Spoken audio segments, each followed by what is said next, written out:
Hello and welcome to the session. In the yesterday's class, in the previous session, we were discussing about the process of translation. It is the process by which the synthesis of the protein takes place, or the synthesis of a polypeptide chain takes place with the help of the peptide bond formation. So the polypeptide chain is made up of what? A sequence of amino acids which are specifically brought together with the help of the tRNA, and tRNA does this function of bringing together many amino acids in a proper sequence by the sequence of the codons present on the mRNA, right? So this process of bringing together many amino acids to form a chain of amino acids, which is called as a polypeptide chain, is called as the translation process or the protein synthesis, right? So here in the previous session itself, I had tried to explain the concept of the translation, and I think we have almost completed with this particular topic. But here we need to reconsider a few aspects, because one thing is this concept is very important for you to understand, and the second thing is it is a very important concept for your examination also, right? So it is most often it is asked in the examination for 5 marks. That is why you have to pay attention and learn this concept, and you also pay attention to draw this diagram. Okay, so you can draw this diagram as it is in the textbook. So just for our reference, we have taken the E site, P site and A site. Not only that, the tRNA need not necessarily be drawn in the same manner as I have drawn here. So you can also draw the tRNA just like a box. Textbook nalli kottiro hage ಒಂದು box ರೀತಿ ನೀವು draw ಮಾಡಬಹುದು tRNA ನ, no problem, right? But the concept that you have to explain, that should be clear with you, right? That you have to keep in mind, right? So that is why here translation, we have already taken the definition, we have already looked into the definition of the translation here, which is nothing but the process of production or synthesis of the chain of polypeptide chain, right, by bringing together amino acids and forming the peptide bond. And in order to form these peptide bonds in between two adjacent amino acids, what is required? A high energy is required. It's high energy consuming process. The peptide bond formation or the synthesis of a polypeptide chain will require what? A lot of energy. And that energy is gained by ATP, by making use of the ATP. That is even before the starting of the mechanism of the translation, and that step is called as amino acylation. It is called as amino acylation, or it is also called as charging of tRNA. It's also called as charging of tRNA. See, in this process, what happens here? tRNA, it will be having the anticodon sequence, and that anticodon sequence will be complementary to the codon present on the mRNA. Yes or no?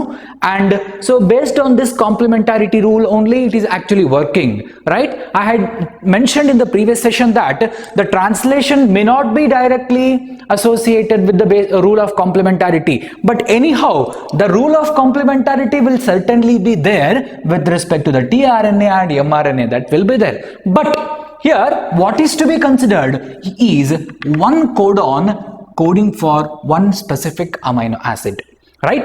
So look at this one. UGC is a codon which will be coding for an amino acid called cysteine, right? And that cysteine will be carried by the tRNA, which is having the anticodon sequence that is complementary to UGC. That means it is very much clear that UGC is the codon which codes for the cysteine and not the ACG. ACG is just a complementarity.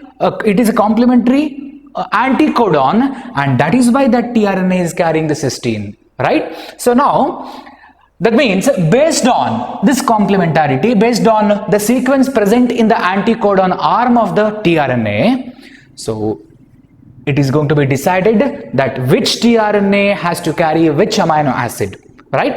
And so this attachment of amino acid to the tRNA's amino acid accepting arm, right? In the previous session, as we have studied about the tRNA structure, we had noticed that there will be a amino acid acceptor arm. ಆ ಒಂದು amino acid ಆಕ್ಸೆಪ್ಟರ್ ಆರ್ಮ್ಗೆ ಯಾವ amino acid ಬಂದು ಸೇರಬೇಕು ಅಂತ decide ಆಗಿ the fusing or joining of the amino acid with the tRNA amino acid acceptor arm is called as amino acylation or charging of tRNA, which takes place in the presence of large amount of ATP molecules. Yes, so this is a energizing process, energizing step. So this very step will receive or will store the energy that will be sufficient for the entire process of the translation, right? So mainly during the formation of the peptide bonds. Now next step is initiation. What happens during the initiation step here? During the initiation, the smaller subunit of the ribosome, you know, the catalytic site for the entire process of protein synthesis or for the translation is what? Ribosome. And ribosome is called as what? It is the protein factory, or it's also called as, it is a cellular factory responsible for protein synthesis. Cellular factory responsible for protein synthesis, right? So see, why it is called like this is because one thing is ribosome is going to provide the site for protein synthesis, and second thing is that the ribosome will provide around 80 different types of enzymes which together catalyze the process of the protein synthesis. Around 80 different proteins are being produced by the ribosome, and also these proteins which will act as the enzymes, and they are going to catalyze together the process of protein synthesis. And one of very important enzymes of the 80 different types of enzymes of the proteins produced is 23S rRNA. See, the 23S rRNA plays a very important role here because this is the enzyme which will look after the assembly of the ribosome and the mRNA. That means the attachment or the alignment of mRNA onto the ribosome during the process of protein synthesis is taken care by the 23S rRNA, especially in the prokaryotes. This 23S rRNA, it is referred to as ribozyme. It is called as ribozyme, right? Here, like that, various different types of enzymes will be acting, and in the process of initiation, the attachment or the alignment of the mRNA, string of mRNA onto the smaller subunit of the ribosome takes place, and later the larger subunit also will come and join, and thus making a functional site for the synthesis of the protein, right?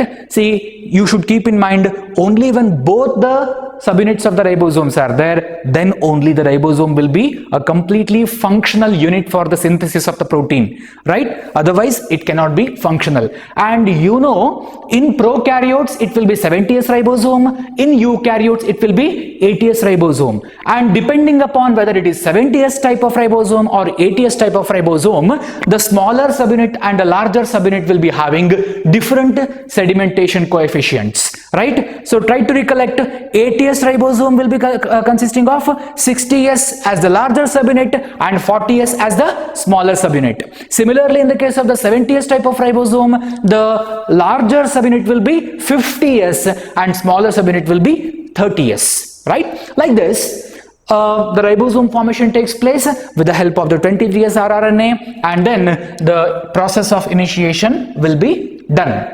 right? Not only that, process of initiation also includes not only the making up of this ribosome and mRNA complex. This ribosome and mRNA complex, it is called as what? It's called as polyribosome, because it is not just one ribosome that has been attached onto the mRNA, on the string of mRNA. ಈ ಒಂದು string of mRNA ಮೇಲೆ ಒಂದೇ ribosome attach ಆಗಿಲ್ಲ. For our understanding I have drawn only one ribosome here, but there are many ribosomes attached onto this string of mRNA, and that is going to form what? A complex of many ribosomes on the string of mRNA called as polysome or polyribosome. Try to recollect this from the chapter of the cell, the unit of life, from first PU. Right, and so now we have taken one, and in this now we identify three regions. One is called exit site, P for peptidyl site, A for amino acid acceptor site. Okay, ನಿಮ್ಮ text book ನಲ್ಲಿ ಇದರ ಬಗ್ಗೆ ಅಷ್ಟೊಂದು mention ಮಾಡಲಿಲ್ಲ, but for your understanding I am telling you here, E site or the exit site, it is called so because here in the P site what happens? The peptide bond formation takes place with the amino acid which is carried by this particular tRNA that is presently present in the peptidyl site. P site ಅಲ್ಲಿರುವಂತಹ ಯಾವ tRNA ಇದೆ ಅದು carry ಮಾಡ್ತಿರುವಂತಹ amino acid ಯಾವುದಿದೆ ಇದ್ರದ್ದು already formation ಆಗ್ತಿರುವಂತಹ change ಜೊತೆಗೆ peptide bond formation ಆಗ್ತಾ ಇರುತ್ತೆ. That takes place in the P site. That is why it is called as peptidyl site or peptide bond formation site. Right, and after this peptide bond is formed, this amino acid will be joining with this chain, and now this tRNA without that amino acid ಅನ್ನು ಹೊರತುಪಡಿಸಿ ಈ tRNA ಎಲ್ಲಿಗೆ move ಆಗುತ್ತೆ? ಇಲ್ಲಿಗೆ. In fact, that is not the tRNA moving here, it is what? This ribosome. Entire ribosome will be shifting over to the next codon. Ribosome ಏನಾಗುತ್ತೆ? Next ಕೋಡಾನ್ಗೆ jump ಆಗುತ್ತೆ ಅಥವಾ shift ಆಗುತ್ತೆ. It is working just like a typing machine. Okay, if you have seen the typing machines before the advent of before popularization of the computers, we used to use the typing machines in all the offices, right? So if you had observed the typing machine, as and when you go on typing something on or some text on the machine with the help of the machine, the typewriter used to move from left to right. Okay, so it goes on writing and it goes on moving from left to right. The similar way, this ribosome, it goes on reading these codons and it moves from one codon to another codon, one codon to another codon. Now, see, it is P site, it is present on this particular codon called UGC. Now, after the ACG anticodon consisting tRNA comes here, bringing the cysteine, and peptide bond formation takes place, right? And see, already the acceptor arm is free when ACG is here, this tRNA is here. Now when this is free, look at the codon here, ACG is there, and so it will invite the tRNA carrying the thrombin. Now when it moves to the next, what happens? This codon will come to this position and UGC comes here, GCU goes out, right? So UGC ಅಲ್ಲಿ attach ಆಗಿರುವಂತಹ tRNA ಏನಿದೆ, that will also move along here, right? That means ಈಗ already ಈಗ GCU ನಲ್ಲಿ attach ಆಗಿರುವಂತಹ ಒಂದು tRNA ಯಾವ್ದಿರ್ಬೋದಾಗಿತ್ತಲ್ವಾ? GCU ದಲ್ಲಿ ಅಂತ ಹೇಳಿದ್ರೆ ಇದರದ್ದು ಆಂಟಿಕೋಡನ್ ಏನಿರ್ಬೋದು ಇಲ್ಲಿ? The anticodon of this might be CGA, alva? So now CGA, see, GCU codes for which amino acid? GCU is coding for alanine, right? So illi alanine already bandagide, right? So that means alanine ಅನ್ನು ಹೊರತುಪಡಿಸಿ ಆ tRNA ಇದನ್ನ carry ಮಾಡಿರುವಂತ tRNA ಇಲ್ಲಿಗೆ ಬಂದು ಸೇರ್ಕೊಂಡಿದೆ, and now it is going to exit. That is why it is called as exit site. And now this tRNA will go and bring one more alanine if required, right? Then similarly, when it moves to the next one, ACG andre cysteine carrying ಏನಿದೆ tRNA, cysteine ಅನ್ನು ಬಿಟ್ಟು ಇಲ್ಲಿ ಬರುತ್ತೆ, exit ಆಗುತ್ತೆ. Similarly UGC ಇಲ್ಲಿಗೆ ಬಂತು, so UGC ಅಂದ್ರೆ ಆಂಟಿಕೋಡನ್ ಇರುವಂತಹ ಥ್ರೋಂಬಿನ್ ಅನ್ನು ಕ್ಯಾರಿ ಮಾಡ್ತಿರುವಂತಹ tRNA ಇಲ್ಲಿಗೆ ಬರುತ್ತೆ, ಪೆಪ್ಟೈಡ್ ಬಾಂಡ್ ಫಾರ್ಮೇಶನ್ ಆಗುತ್ತೆ, and then again moves to the exit site and it will get exited like that. So the entire assembly of the ribosome moves from one codon to another codon, one codon to another codon, until it reaches one sequence which will not code for any amino acid. Which is that sequence? That sequence is nothing but a stop codon sequence, and there are 3 stop codon sequences. Which are those? UAA, UGA and UAG. If any one of these 3 codons or stop codons come in the acceptor site, then what happens? The process of translation will be stopped, right? See, after the initiation has been done, initiation ಆಗ್ಲಿಕ್ಕೆ first ಯಾವ್ದು ಬೇಕು? First ಬೇಕಾಗಿರುವಂತದ್ದು the start codon. ಯಾವ್ದದು? The start codon is AUG. AUG in the start ಆದ ನಂತರ many codons are there, and these codons are going to determine which amino acid has to come, and many amino acids will come and peptide bond formation takes place, and this process is what is called as elongation process. Initiation ಆದ ನಂತರ ribosome formation ಆಯಿತು, ಪಾಲಿರೈಬೋಸೋಮ್ formation ಆಯಿತು, and then AUGಗೆ methionine ಬಂದು ಸೇರ್ಕೊಂಡು ಇಷ್ಟಾದ ನಂತರ initiation ಮುಗೀತು. Next ಇಲ್ಲಿ codon ಯಾವುದಿರುತ್ತೆ, based on that ಇಲ್ಲಿ ಕಾಂಪ್ಲಿಮೆಂಟರಿ ಬೇಸಿಸ್ನ ಆಧಾರದ ಮೇಲೆ tRNAಗಳು ಬರುತ್ತೆ, ಸ್ಪೆಸಿಫಿಕ್ ಅಮೈನೋ ಆಸಿಡ್ಗಳನ್ನು ಕ್ಯಾರಿ ಮಾಡುತ್ತೆ, ಪೆಪ್ಟೈಡ್ ಬಾಂಡ್ ಫಾರ್ಮೇಷನ್ ಆಗ್ತಾ ಹೋಗುತ್ತೆ, ಪೆಪ್ಟೈಡ್ ಚೈನ್ ದೊಡ್ಡದು ಆಗ್ತಾ ಹೋಗುತ್ತೆ. See, this process is what is called as elongation, and this elongation continues up to the ribosome meets the stop codon, and the stop codon ಬಂದ ನಂತರ ಏನಾಗುತ್ತೆ, termination process will happen. When termination happens, what happens there? Termination and also release of polypeptide, and all these processes are regulated by various different types of enzymes. As I had told you, there are 80 different types of proteins which will be acting as the enzymes to catalyze the entire process of the translation, and these, some of them, they can be referred to as initiation factors. IF stands for initiation factors, and some of them will be catalyzing the elongation process, and they can be called as elongation factors, and some of them they can be referred to as termination factors, which are catalyzing the process of termination. Right? So this is how the process of translation takes place, and read this concept in the textbook and try to practice the diagram of the translation, and you also should learn to write this process point wise. Okay, point wise barita hogi. If you make use of these 3 steps to narrate or to explain this particular procedure or the process, then it is very well and good, right? So this is about the process of translation, right? The process of translation may be a little complex when compared to the in eukaryotes when compared to the prokaryotes, but still the entire process, the mechanism of the process, or the way it is carried out, it is same in both prokaryotes and eukaryotes, right? So now let's move on to the next topic of this chapter, called as regulation of gene expression. So after studying the process of translation, as I just explained you the process of translation, one more thing, see here, during the process of termination, during the last step of the translation called termination, the factors or the enzymes responsible for that process, which are catalyzing that process, they can be called as termination factors also, or they are also called as release factors, RF. Because the release of the polypeptide chain takes place, that is why they can also be called as release factors. In a textbook, they have mentioned it as release factor. So termination factor andre kuda wrong alla, but it is better to go as per the textbook. Now let us come to the next topic of this chapter, that is regulation of gene expression.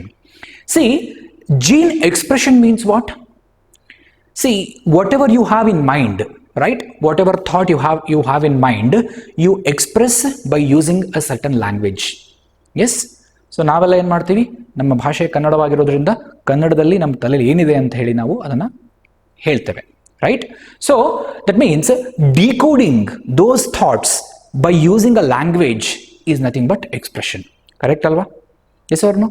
In the same way, the language of the DNA, language of the RNA, which is in the form of the nucleotides or the nitrogen bases, that will be decoded and it will be expressed in the form of proteins, right? See, this entire sequence of processes, the entire cascade of processes, right from DNA replication and transcription and to the translation, entire ಪ್ರಾಸೆಸ್ಗೆ ಅಂತ ಕರಿತೇವೆ ನಾವು gene expression pathway ಅಂತ ಕರಿಬಹುದು ಅಲ್ವಾ. So because in each and every step the information present on the DNA or present on the RNA will be expressed to form the next thing or next product, and that is why we say the ultimate product of the gene is what? Protein. Try to recollect that we have learned in the which one? The central dogma of molecular biology, that DNA will get replicated. Yes, DNA produces DNA, and DNA becomes RNA during the process of transcription, right? See, modified from one thing to another thing. That means RNA is a product of transcription from DNA, right? Or transcription of the DNA, and RNA will be translated into the protein, and protein will become the ultimate product of gene. Ultimate gene product is what? Protein. That means this entire pathway can be called as gene expression pathway, and now we are talking about regulation of the gene expression. And regulation is nothing but controlling of this gene expression, maybe at any level. In fact, the process of the gene expression can be controlled at various different levels. It may be in the transcription level, maybe in the post-transcriptional level. Post-transcriptional level ಅಂತ ಹೇಳಿದ್ರೆ ಯಾವುದು? That is RNA processing level. Maybe at the translational level. Like this, that it can be controlled at various different steps, and this controlling of the gene expression is what is called as regulation of gene expression. So which are the steps, or at various sites, which are those various sites or various positions where we can control the gene expression, or where the cell can control the gene expression are? First thing is transcriptional level. Transcriptional level means during the production of the primary transcript. Primary transcript ಅಂದ್ರೆ ಏನು ಗೊತ್ತಿದೆ ನಿಮಗೆ? That is the transcript, means it is the RNA, right? So second thing is processing level. Processing of mRNA, right? During the processing of the RNA, there also it can be controlled. And then the third level is the transferring of, or transport, during the transportation of mRNA from nucleus to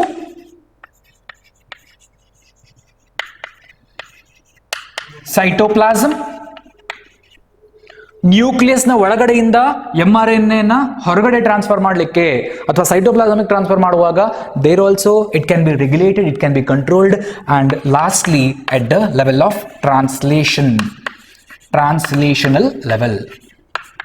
So these are the various steps or levels where the process of gene expression can be regulated or controlled. So how is it controlled? Who will control? Obviously the genes and the proteins subsequently which are produced by those genes, right? See, for example, I'm telling you the process of transcription you have learnt. It is controlled, it is regulated, or it is catalyzed by the enzyme. One very important enzyme, which is that the DNA dependent RNA polymerase. Yes or no? Right? So the gene which is responsible for the production of the DNA dependent RNA polymerase is actually regulating or controlling the process of transcription. Correct? No? Similarly, processing level, that means RNA will be spliced, right? That means the exons are removed, introns are joined together, splicing and then capping and tailing of the tRNA takes place.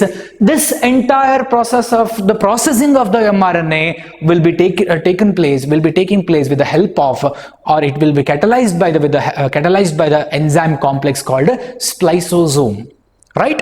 That means this is also controlled or regulated by the complex of enzymes.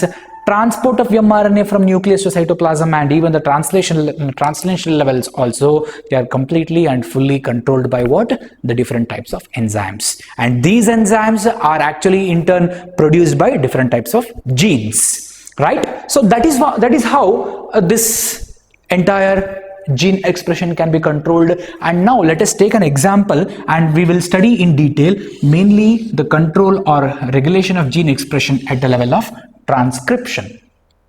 You know, transcription is the process of copying down the information from the DNA to RNA. Meanwhile, synthesis of a new molecule of RNA based on the rule of complementarity. Yes, see, transcription you already have understood.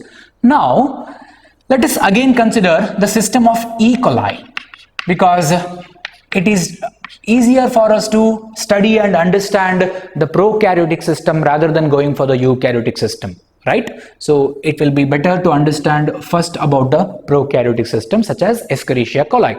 Now, Escherichia coli will produce some random enzyme, let us take like beta galactosidase enzyme. Escherichia coli, in the body of the Escherichia coli, an enzyme called beta galactosidase will be produced.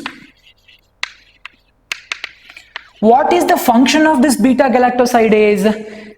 What it does is it's going to break down the lactose into galactose and glucose.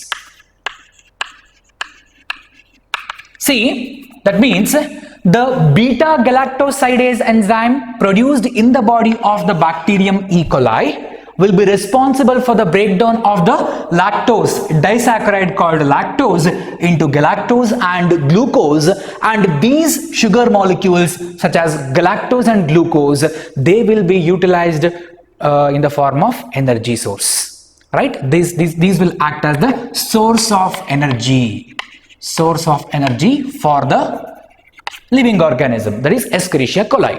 Now, it is a very simple and a very common thing to notice that the beta galactosidase enzyme has to be produced, has to be functional only when lactose is there, yes or no? Like for example, one simple example let me take, like see, if there is lipid in the body, then lipase is required, yes or no? If there is carbohydrate in the body, carbohydrase is required, yes or no? If the carbohydrates are not at all there in the cell, but still the carbohydrase is produced, it is being secreted, is it not a waste of that particular molecule, biomolecule? Yes or no? Similarly, when lactose is not present within the cell of E. coli, right, then why the beta galactosidase enzyme, which is responsible for the catalyst for catalyzing the lactose, is required? Lactose illa ant helidmele adanna catalyze ಮಾಡ್ಲಿಕ್ಕೆ ಅದನ್ನ break down ಮಾಡ್ಲಿಕ್ಕೆ ಬೇಕಾಗಿರುವಂತಹ beta galactosidase enzyme ಯಾಕೆ ಬೇಕು? Yes or no? That means, so only when lactose is present, beta galactosidase it is needed in the body of the E. coli. When it is absent, it is not needed. But how to control this? ಇದು ಇದ್ದಾಗ ಮಾತ್ರ ಇದನ್ನ production ಮಾಡೋದು, ಇದು ಇಲ್ದಿರುವಾಗ ಇದ್ರ production stop ಮಾಡೋದು, ಅದನ್ನ control ಮಾಡ್ಲಿಕ್ಕೆ ಸಾಧ್ಯ ಇದೆಯಾ? Is the system of E. coli having a very advanced system of controlling the production of certain proteins, or is it having the control over some kind of gene expression? Is it not the gene expression? Beta galactosidase ಅಂತ ಹೇಳಿದ್ರೆ ಏನಿದು? It is a protein. Protein is nothing but it is an ultimate product of the gene. ಅಂದ್ರೆ beta galactosidase ಅನ್ನುವಂತಹ ಒಂದು protein ಏನಿದೆ ಅಥವಾ enzyme ಏನಿದೆ, this is also coded by what? A kind of mRNA, and the mRNA which is responsible for the translation of the beta galactosidase is also transcribed by the DNA or some of the genes of the DNA. So, ಈಗ lactose illade iruvaga, the DNA sequence which is responsible for the production of beta galactosidase, if it can be silenced, ಅಂದ್ರೆ ಅದರದ್ದು expression ಅನ್ನು ನಾವು stop ಮಾಡಿದ್ರೆ, mRNA responsible for beta galactosidase will not be produced. mRNA ಬರಲಿಲ್ಲ ಅಂತ ಹೇಳಿದ್ರೆ beta galactosidase ಕೂಡ produce ಆಗೋದಿಲ್ಲ. That means the wastage of the enzyme or wastage of energy in the body of the E. coli can be stopped. Energy can be conserved. ಶಕ್ತಿಯನ್ನು ಉಳಿಸಬಹುದು. Right? So this is what is called as regulation of gene expression at the transcriptional level. Right? So we can consider about this one in the next class in the chapter, or in the same chapter under the side heading called lac operon or lactose operon. In the next class, we can consider that, and that is also one of the very important concepts. And it is like a guaranteed question in the question paper. So almost in all year question papers, you will get to see that particular question. In the next class, we can discuss about that.